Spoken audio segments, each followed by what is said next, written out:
तुम्ही पाहत आहात MCN न्यूज मराठी। लोणार शहर आणि तालुक्यात रेशनवर नियमित मिळणाऱ्या धान्य वाटपात काही महिन्यांपासून गव्हाचा पुरवठा पूर्णपणे बंद नसला तरी नियमित कोटा कमी करून गव्हाऐवजी मका दिला जात आहे।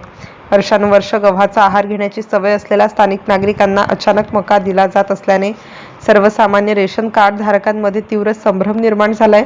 आम्हाला मका खाण्याची सवय नसल्याने गव्हाच्या कोट्यात कपात करू नये, आम्हाला पूर्ववत पूर्ण गव्हाचाच कोटा मिळावा अशी आग्रही मागणी रेशन धारकांकडून केली जात आहे।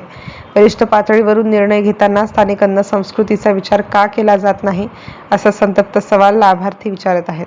गरीब कुटुंबांचे दैनंदिन पोषण रेशनच्या गव्हावर अवलंबून असते।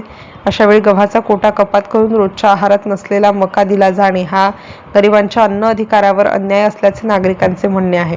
शासकीय खरेदीच्या मक्याची विल्हेवाट लावण्यासाठी गरिबांच्या ताटाचा वापर केला जात आहे का, अशी शंका काही रेशन धारकांकडून उपस्थित केली जात असून स्थानिक लोकप्रतिनिधींनी या गंभीर प्रश्नावर शासनाकडे दाद मागण्याची गरज निर्माण झाली आहे। MCN न्यूज मराठीकरिता भूषण शेटे, लोणार।